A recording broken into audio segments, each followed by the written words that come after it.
عزیزی در مورد سنت های قبلیه نماز جمعه پرسیده بودند که قبل از نماز جمعه آیا سنت داریم یا خیر. در زمان رسول الله صلی الله علیه و سلم روش پیامبر این بوده که وقتی که پیامبر تشریف می آوردند به مسجد مستقیما می رفتند بالای منبر و اذان گفته می شد و بعد از اذان خطبه می خواندند و بعد از آن نماز می خواندند.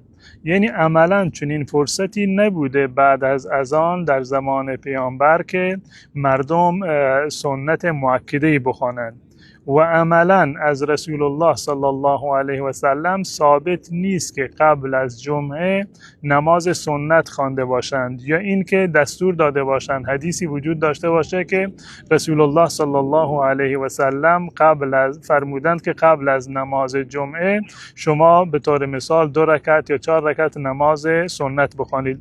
منتها به صورت کلی رسول الله صلی الله علیه و سلم بنابر روایت حضرت سلمان رضی الله تعالی عنه تشویق فرمودند که انسان باید روز جمعه زود به مسجد برود. هر کسی که روز جمعه زود به مسجد برود و وقتی که به مسجد رفت در واقع حرف نزند و حرف بیهوده نزند و مشغول نماز باشد و هر چی که توانست نماز بخواند و وقتی که خطبه شروع شد استماع بکند و حرف نزند و پیامبر فرمودند که کسی این کار را انجام بدهد گناهانش بخشیده می شوند. در این روایت آمده که ثم صلی ما کتب له، هر چیزی را که برایش مقدر هست هر مقداری که می تواند نماز بخواند. این اشکالی ندارد. این نماز نفل مطلق هست، یعنی وقتی که شما رفتید روز جمعه تا زمانی که امام می رود روی منبر شما وقت دارید که نماز بخوانید. هر مقدار که نماز خواستید، نماز قضایی بود، نماز نفلی بود، نماز تحیت المسجد بود، تمام اینها از نظر شرعی اشکال نداره و عددش هم مشخص نیست. هر مقدار که خواستید اشکال نداره، 10 رکعت، 8 رکعت، 4 رکعت، 2 رکعت که خواندید این هیچ اشکالی ندارد. اما این که نماز سنت مؤکده‌ای باشد مانند روز جمعه، چون این چیزی از رسول الله صلی الله علیه و سلم قبل از نماز جمعه ثابت نشده. بعد از نماز جمعه هم 2 رکعت ثابت شده و هم 4 رکعت ثابت شده.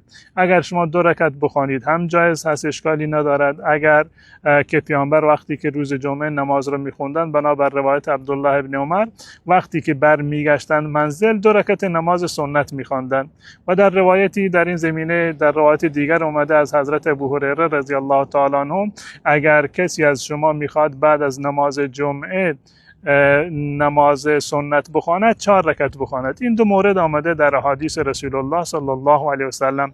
اگر شما بر حدیث عبدالله ابن عمر عمل کردید هم خوب 2 رکعت بخوانید و اگر بر حدیث حضرت ابو هریره عمل کردید به دستور رسول الله و توصیه رسول الله 4 رکعت را خوندید بازم از نظر شرعی اشکالی ندارد و به اصطلاح سنت مؤکده را شما انجام دادید. اما قبل از نماز جمعه سنت مؤکده وجود ندارد.